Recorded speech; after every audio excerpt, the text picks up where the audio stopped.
மாண்புமிகு இதய தீபம் அம்மா அவர்களின்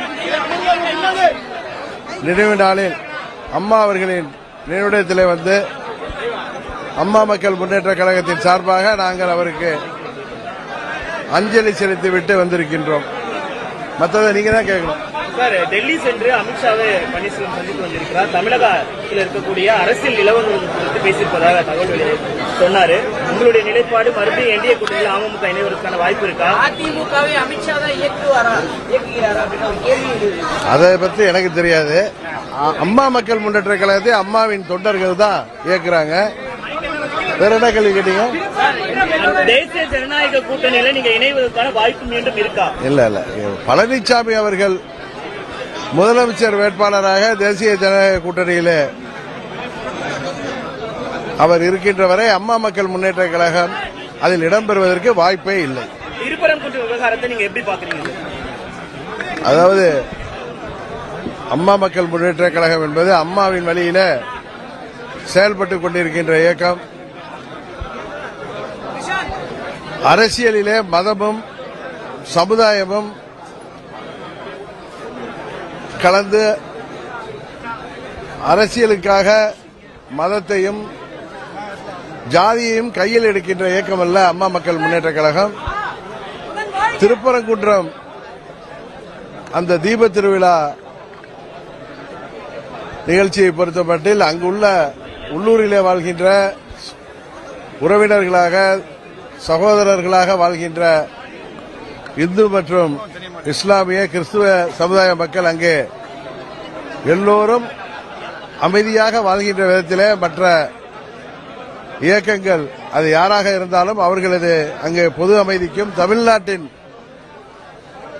பொது அமைதிக்கும் மத நல்லிணக்கத்திற்கும் இடையூறு வருகின்ற விதமாக எந்த ஒரு அரசியல் கட்சியோ அல்ல அமைப்போ செயல்படக்கூடாது என்பதுதான் அனைத்து தமிழ்நாட்டு மக்களின் விருப்பமும். ஏனென்றால் தமிழ்நாடு ஜாதி மதங்களை எல்லாம் கடந்து இங்கே வாழ்கின்ற அனைவரும் எந்த ஒரு பேதமும் இன்றி சகோதர சகோதரிகளாக வாழ்ந்து கொண்டிருக்கின்றோம்.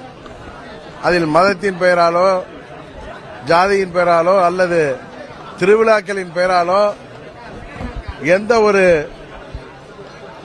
இடைஞ்சலையும் யாரும் ஏற்படுத்துவதை தயவு செய்து தவிர்த்துவிட வேண்டும். தமிழ்நாட்டு மக்கள் இதுபோன்ற அரசியலை உறுதியாக ஏற்க மாட்டார்கள்.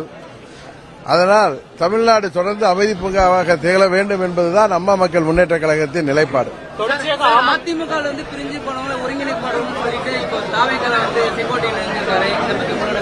இது நீங்க அண்ணன் செங்கோட்டையன் அவர்கள்ட்ட கேட்கறது தான் நன்றாக இருக்கும்.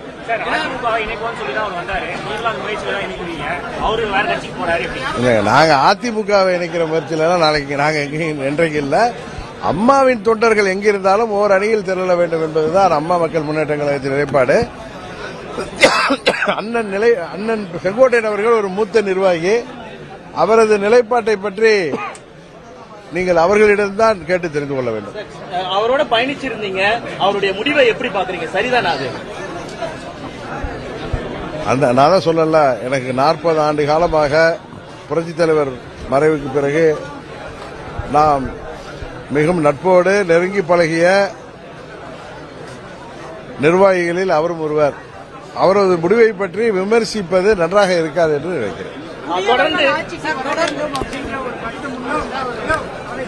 என்னங்க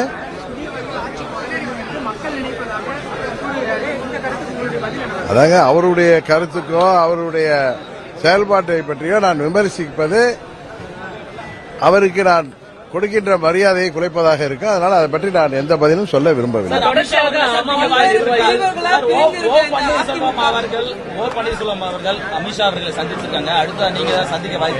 உறுதியாக இல்லை, என்னை அழைக்கவும் மாட்டார்கள், நானும் அவர்கள் உறுதியாக என்னை அழைக்க மாட்டார்கள்.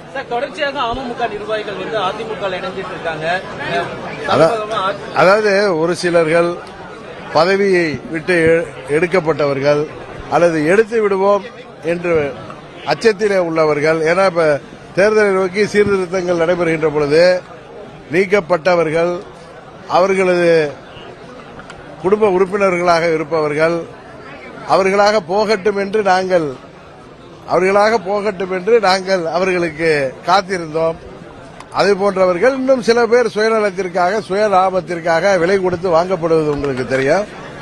அதை பற்றியெல்லாம் இந்த லட்சம் தொண்டர்கள் உறுதியாக கவலைப்பட மாட்டார்கள். இந்த தேர்தலில் துரோகம் வீழ்த்தப்பட வேண்டும் என்பதிலே அம்மா மக்கள் முன்னேற்ற கழகம் உறுதியாக இருக்கிறது. அதைத்தான் இன்றைக்கு அம்மா அவர்களின் நினைவிடத்திலே எங்கள் உறுதிமொழிகளில் ஒன்றாக முக்கியமானதாக அந்த உறுதிமொழியை எல்லோரும் சேர்ந்து எடுத்திருக்கிறோம். செங்கோட்டையன் தொடர்ந்து அதிமுக முன்னாள் எம்எல்ஏக்கள்லாம் மாற்று கட்சியில வந்து இணைறாங்க, எப்படி பார்க்கிறீங்க? அதை பத்தி நான் ஒன்றும் பார்க்க விரும்பவில்லை. துரோகம் இப்ப அதிமுகங்கிற கட்சியே இல்லை என்பதுதான் நான் தொடர்ந்து சொல்லி வருகிறேன். இப்ப இருக்கிறது எடப்பாடி திமுக. புரட்சித் தலைவர் கட்சியை தேர்தலுக்கு பிறகுதான் அங்கே தூங்கிக் கொண்டிருக்கின்ற அல்லது தூங்குவது போல் நடித்துக் கொண்டிருக்கின்ற நிர்வாகிகளும் தொண்டர்களும் விழித்துக் கொள்கின்ற போதுதான் மீண்டும் புரட்சித் தலைவரின் அதிமுக உருவாக்க முடியும். இந்த தேர்தலுக்கு பிறகுதான் அது நடக்கும். துரோகம் இந்த தேர்தலிலே உறுதியாக வீழ்த்தப்படும். அதில் அம்மா மக்கள் முன்னேற்ற கழகத்தின் பங்கு உறுதியாக இருக்கும். அதாவது கூட்டணி ஜனவரியில தான் நாங்க அறிவிப்போம் சொன்னா சில பேர் சில ஊடகங்கள்ல அதுக்கு ஒரு காரணம் சொல்கிறார்கள். கூட்டணி பற்றிய பேச்சுவார்த்தைகள் நான் திரும்ப உங்களுக்கு சொல்கிறேன். சில கட்சிகள் அவர்களது கூட்டணிக்கு நாங்கள் வர வேண்டும் என்கிற நோக்கத்தோடு எங்களை அணுகி பேசி வருகிறார்கள். கூட்டணி உறுதியாக பிறகு நான் சொல்வதுதான் மரியாதையாக இருக்கும். நிறைய கட்சிகளோட பேசுறீங்க, ஒரே நேரத்தில் எல்லா கட்சிகளோட பேசுறீங்க. நிறைய நான் நல்ல வார்த்தை சொன்னேன். நான் சொன்ன வார்த்தையை திருப்பி நீங்களே போட்டு கேட்டுங்க. வயல் விட்டுறேன்